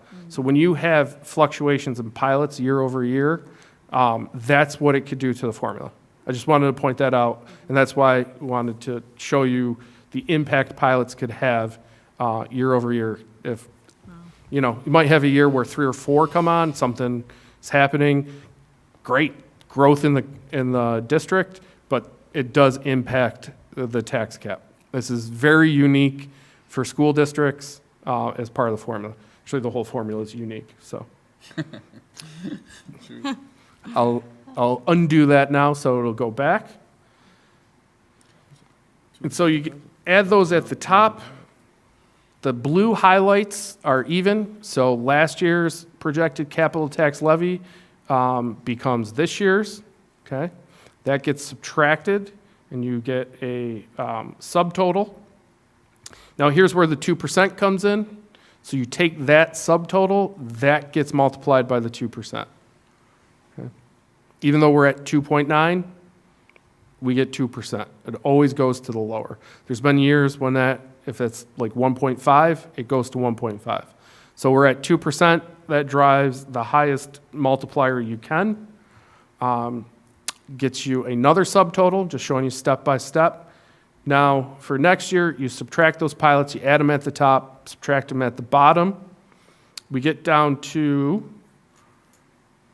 the next step. We don't have any tort orders or judgments. This would be very unique. This is if the district is getting sued so bad it takes up over 5% of our entire tax levy, we would get an exemption. It's very rare, so we don't have an exemption there. And then in the yellow is our projected capital tax levy exclusions. That's all of our borrowing minus all the aid. This is what we're projecting for next year, it'd be $3.8 million. There are no pension exclusions, so that zeroed out. So we get a formula that generates our tax levy limit at 3.19%. So this is our draft right now. This is what we'll submit to the comptroller. It'll be a little less because the comptroller's website will automatically update anything that's coming. You know, there could be a possibility that our growth factor might change. There's always that possibility, but probably not. But this is what on March 1st I'll be submitting. But like I said, it's not a closed off. As we have conversations through the budget or anything changes like debt service or any of our building aid calculations that would impact that. Obviously, I'll update that as part of our workshops. But right now, this is our draft tax cap. I've also then broken down, as part of it, all the details, the ad nauseum. In essence, that formula on the slide that I showed you, this is just it in numbers. So I tried to match up this slide right here. Oops, nope. Of the capital exclusions on this backup sheet right here. It's just trying to follow that same exact style. So if you guys had questions or wanted to do a crosswalk, that is all the backup there as well.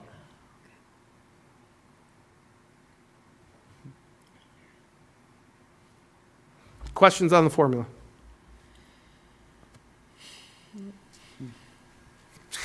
No, it's depressing. Yeah. Generally, we're around, that 3.2, 3.3 on any given year. That part's good. The lowest we've had is when the CPI has been low, is when we have a lower cap.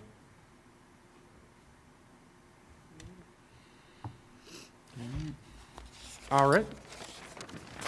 Marching on. Marching on.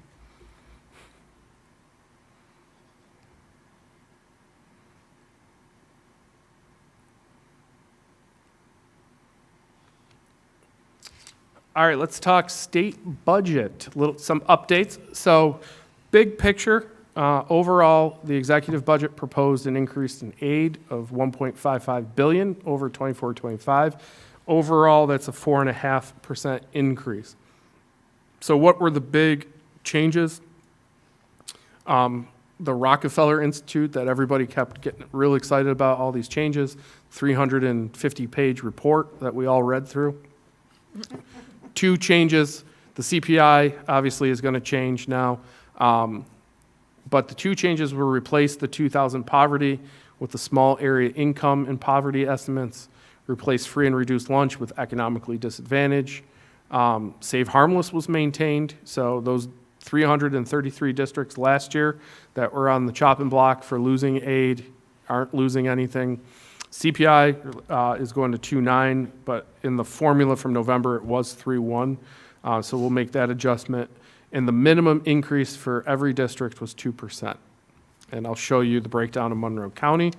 Expense-based aids, which is big for us, BOCES, transportation, building, all those were no changes.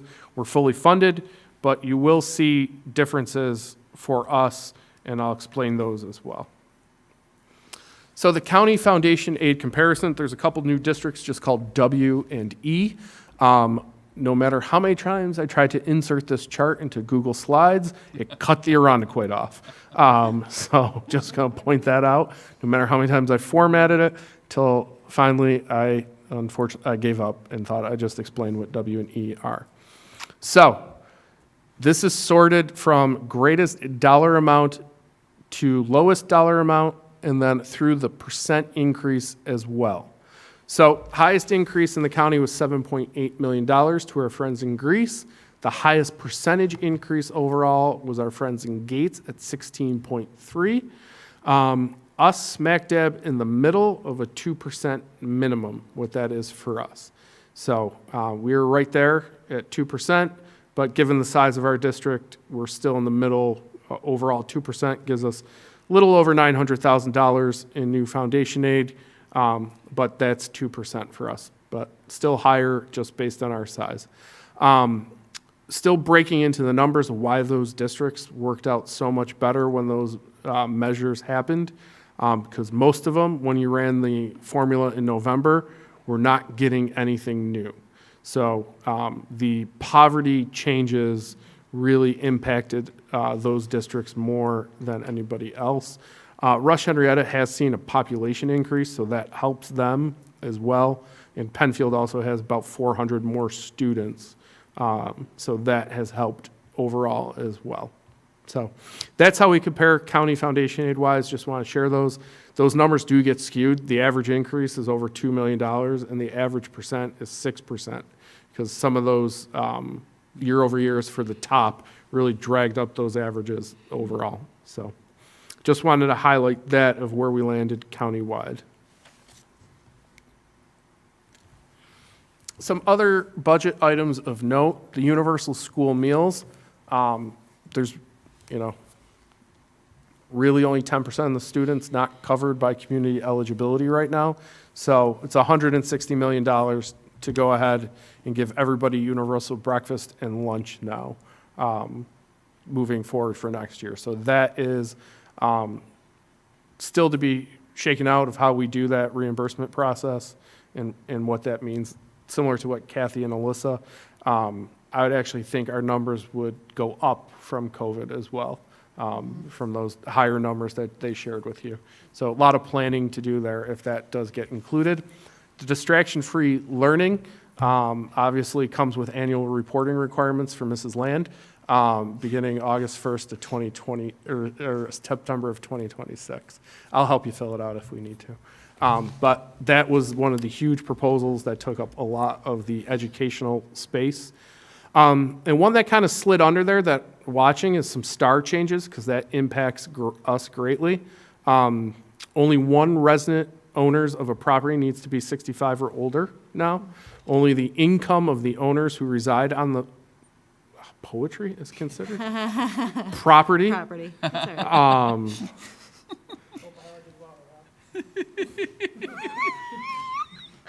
Hey, we are a learning institute. We're a learning institute. We're all right. We can do some stuff with poetry. Yes, happy Thanksgiving. And always, we have like 4 people reading these, and always one thing sneaks by. Change to July 1 as the residency date for star income credit as well, too. So I know there is legislation to eliminate 65 and older, eliminate school taxes. So that's out there. So this, to me, I'm kind of looking at is like, they're playing around with star. What's going to happen there?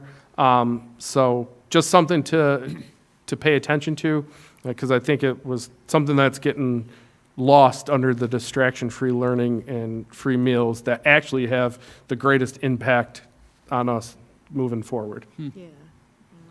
Yeah, that's good. Some other budget items of note that aren't in there. No funding for prior year adjustments that are owed to districts. Right now, we're owed $843,372 in back state aid payments.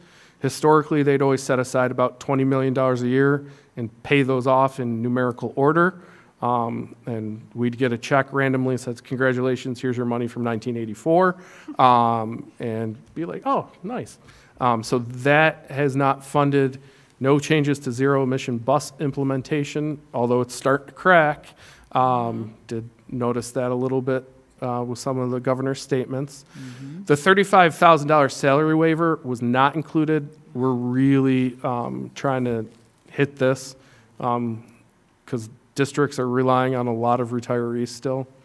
No increase for BOCE CTE. That's a huge curriculum thing to really get qualified CTE instructors. And then no increase to the capital outlay projects. It's still at $100,000. I think people, especially downstate, are completely given up on these because you can't do anything for $100,000. Right. So hopeful that maybe something gets adjusted there. And then what are the governor's numbers? Because her run comes out and it's very, very confusing. And how do we get through it all? Let me see if I can make this one a little bit bigger.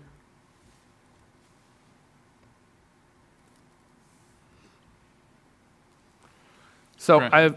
Go ahead.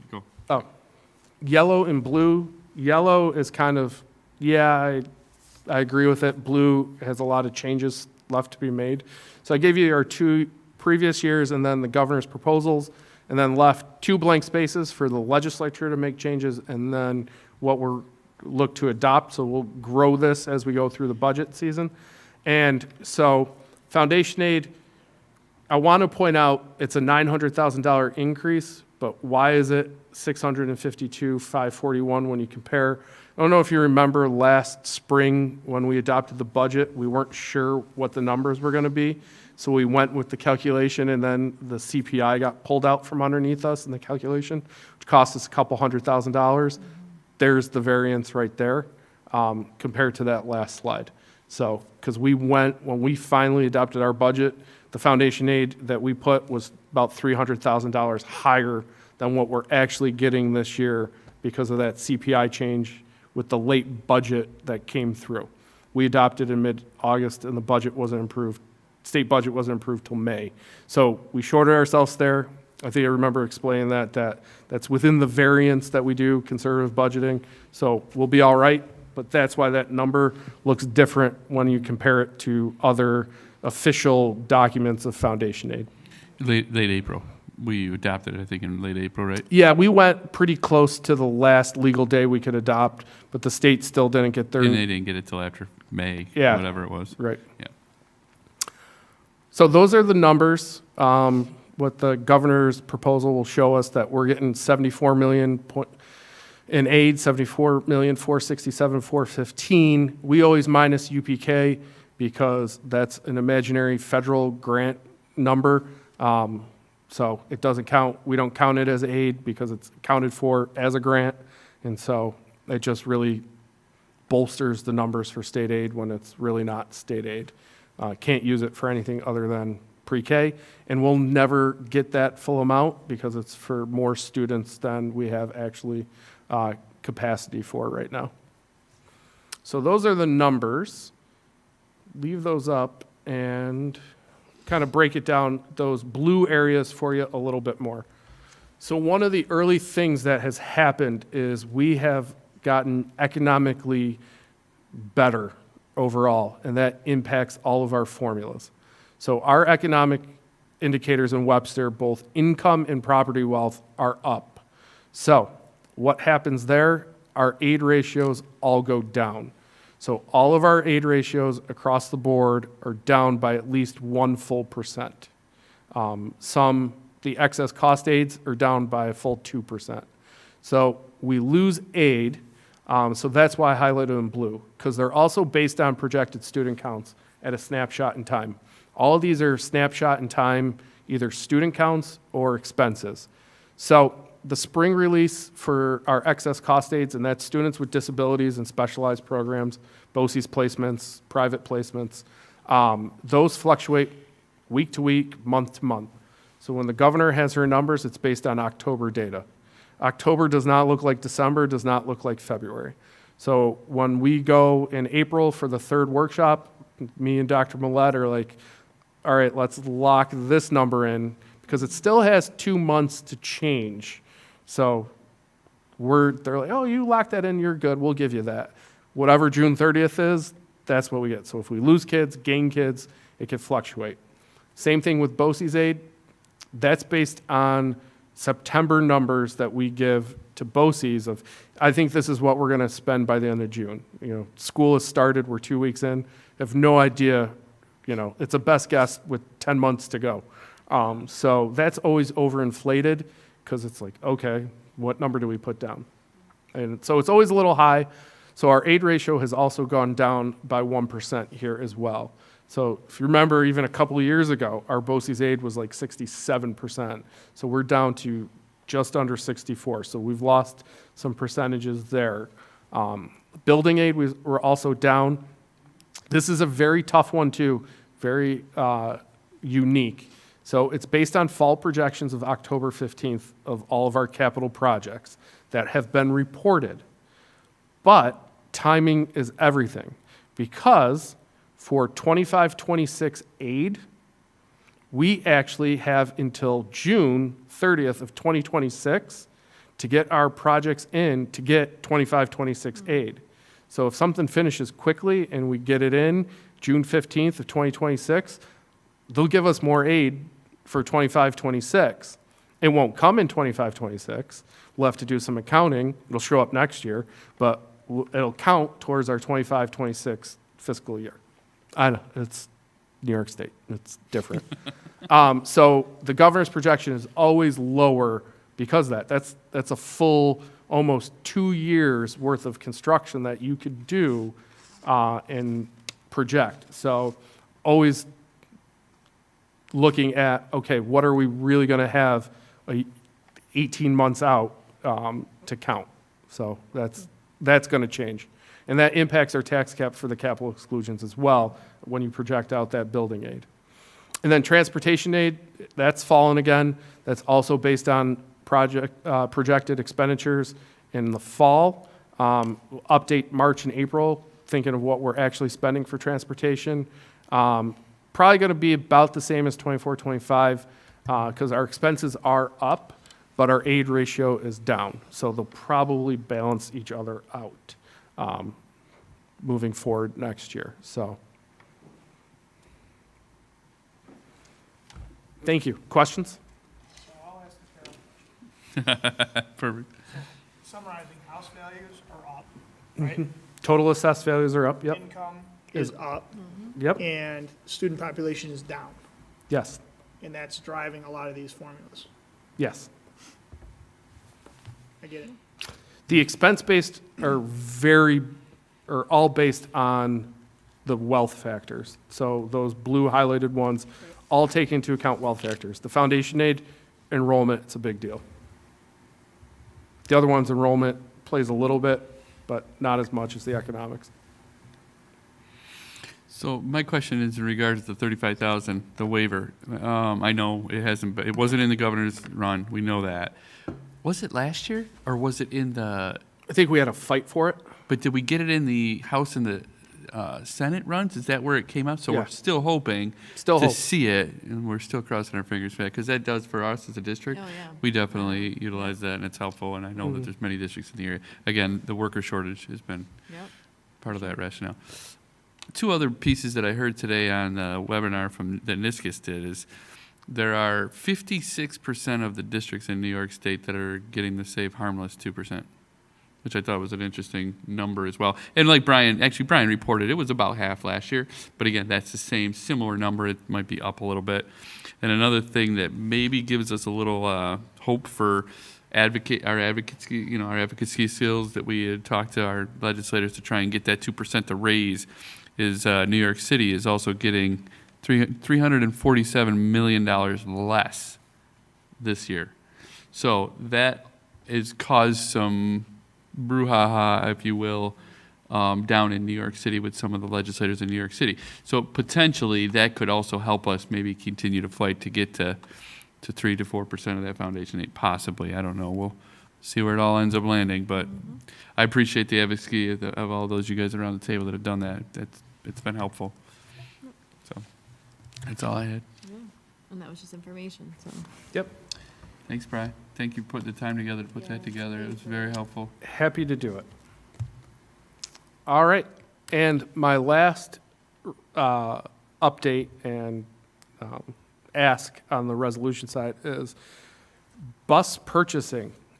So just to give a little information, I know last year we purchased 5 buses because we've kind of right-sized the fleet. And normally we did 10 years, $100,000 miles, and we trade out buses. But we looked at, okay, we're losing bus drivers. We don't have as many. Do we need as many surplus? So we did a little study and right-sized the fleet. So last year we were at, we only need 5 buses as part of our replacements, and that's where we thought we were going. So meeting with our team, we're like, is this going to be the last opportunity or in the next 2 cycles to buy diesel buses? And so not knowing what's going to happen, we're proposing to go back to flipping out 10 buses on the diesel side. And kind of just trying to be like, we don't know what's going to happen. Let's have a few more of those buses for flexibility purposes over the next 2 years. So that's the conversation of why that is increasing over last year significantly.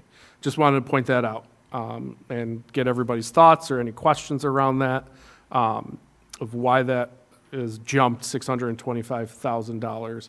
So we are buying 5 more large buses compared to last year. No minis, just straight 10 large buses. Our mini fleet is fine, but not knowing what's going to happen, we don't want to be caught in a pickle, so this is one of the ways we thought we could address it. So would they be bought and delivered, or would they just be deferred? Delivered. Okay. Yeah. Bought and delivered. Just in case, there's 1,000 scenarios that we've been playing over our mind. Like, could they change it where, all right, you don't have to use EV buses for athletics. So we keep extra diesels to run athletics or field trips. And so, needs more there, or because that's where we know most of our athletic trips can't function on the current technology.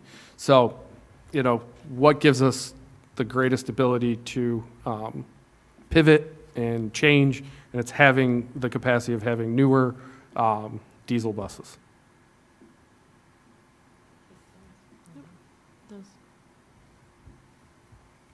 Makes sense. All right, so we're going to actually have two separate propositions. That's Proposition 1.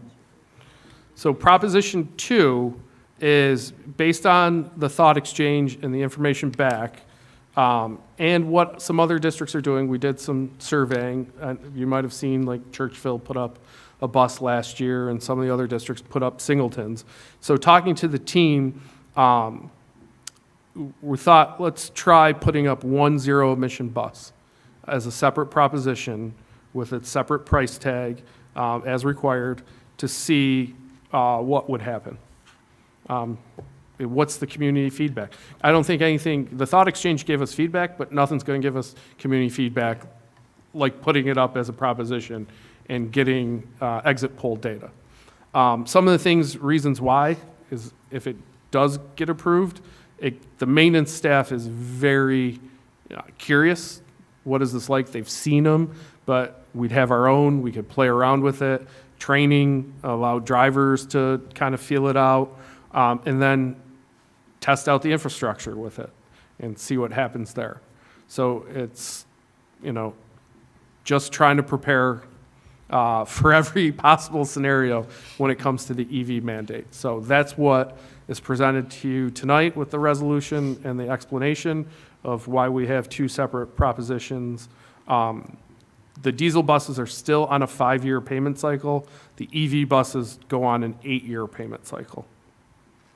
So it's spread out over 8. The diesel buses are spread out over 5. I have a question for you. Yeah. Do the mechanics in transportation have to be, do they have to go through all new training in order to maintain? It's a completely different system. It's totally Yep. different. Okay. So that's a heavy lift then also. Okay. Literally and figuratively. Right, sorry. Bam. Yeah, it's a whole new system. I mean, they'll have to go back to school. At one point, they said they had to ship them out to be serviced, didn't they? Yes. Yeah. So.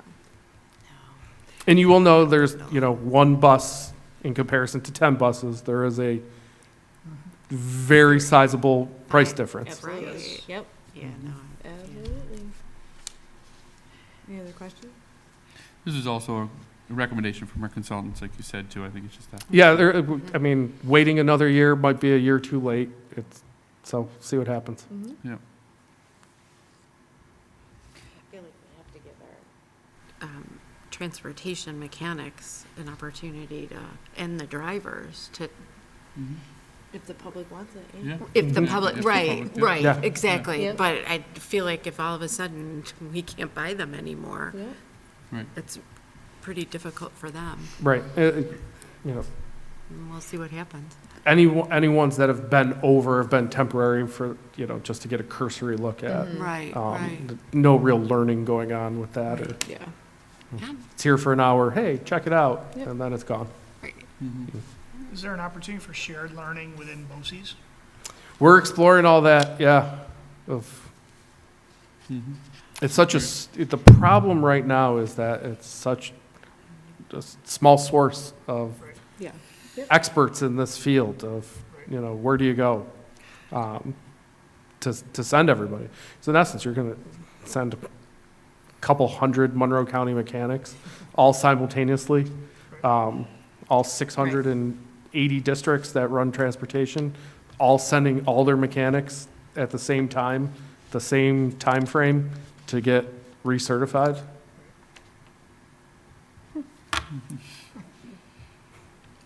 All right, well, we will All right, see. we roll call vote this, but I need a motion and a second to get that going. Motion, Dave, second. Second. Linda? Heather, can you please take a roll call vote? Thank you. Janice, Yes. Linda, Yes. Jeff, Yes. Michele, Dave. Yes. Thank you. Two propositions, all right. Okay. It just, also, on the propositions, we're gonna bring out, there's entirely new machines this year. So we're gonna, see if we can set up a time, so, at one of the workshops, that you guys Okay. can see it, because it's gonna be entirely different. Not, are we a test drive, would you say, Heather? I think we are. Yes. Great. Yeah, More so- good news, all right. By we, I mean all of the school votes. Okay. In Monroe All right. County. We're not just the test us. dummies? Not- Okay, no. all right, We that did- makes me we feel a did- little Heather and better. I did not seek out, oh yeah, let's try that. Thank you. Perfect. It's Appreciate it. everybody Good at to will, know. yeah. So everybody's voting the same way? Yeah, the same The machines. new way. yeah. Same machines? Same machines, Yep, okay. okay, all right, gotcha. Interesting. That'll be great. Mr. Neenan, you got the last? thing? Yeah, all right, so I'm just gonna make a couple quick highlights, and then I'll ask Dave, Heather, and Aaron if those are all, the three of you are also involved. If there's anything I missed, let me know. But what this accomplishes as far as next year's schedule, school calendar, we will have 2 weeks in the winter break there at the holiday break. And then you might notice the other thing I'll point out to you is that during our spring break, the April break, that we're opting to go with the 6th, which is the Monday after that break, allowing some of our families to get back and come back potentially at a little bit cheaper rate on the Monday, et cetera, et cetera. That was a part of our decision. Here's the other thing that we talked about is we were looking at either the 6th or potentially the Friday before Memorial Day weekend. And part of the reason that we want to put that one day that's in that floating position, if you will, in the springtime is then if we do, for some reason, throughout the winter, go over our max for allotment for snow days, it gives us that wiggle room to say, you know what, we have to pull that one and we're going to come back then. So that's the other reason that we use the springtime for that. Outside of that, it's a pretty standard calendar. We also will come back to you if something comes from the state on any other holidays that are in draft proposal in the Senate and the House to see if anything else came there. We would use that 6th as our first option of movement that would move to somewhere else in the calendar if necessary, but we don't know that yet. So this is how we're going forward with it. Dave, anything else? I know Dave meets with some of our bargaining units as well. Heather or Aaron? Okay. And any questions? All right, motion to approve the first reading of the 25-26 school calendar and move it forward for a second reading at the next regular business meeting. So moved. Dave, second. Second. Linda, all in favor? Aye. All right, this brings us on to board member highlights. If anyone has anything they would like to highlight from the last month. The only thing that I have is Wednesday, March 12th at 6:30 PM is the Thomas Owl versus Schrader Gold Charity Basketball Tournament. It is the staff annual event. Always a great time. So I encourage everybody to attend that. And that's really, what else do we have? We've got a policy meeting coming up on the 25th. We are going to Albany on the 3rd of March to continue our advocacy. That's it. That's all I have. I mean, it was mentioned earlier, Willink had Annie, Schrader had Hadestown. We had our legislative breakfast, my least favorite Saturday of the year, but it was good. It was well attended. It was. Yeah, I can't think of anything else. Next week is break week, much appreciated. Yeah. What's the next musical is Once Upon a Mattress, Spry? That's the next Yep. one that's up, I think. And then Thomas is Legally Blonde. Right? Yeah. Yeah. Yep. That's good. Yes. Oh my God. Oh yeah, always a good show. Oh, you know, one thing we didn't say is that there was a guest appearance in Hadestown by I wasn't there for that Mr. one. Benz. He was the train conductor in it, and it was great. Yeah. Not the closing one? Thursday night. No, I think he was in all three. No, he wasn't in mine. Oh, get out of here. Yeah, okay. I was gonna say it wasn't Ben's. Yeah. Oh, well, it's Saturday night. It was Mr. Ben's. I didn't realize it was okay. different Yeah, people. Oh, that's great. Yeah, he That's wasn't cool. in mine. Oh, that's cool. Yeah, it Teach was the kids great. about They, oh yeah, that's great.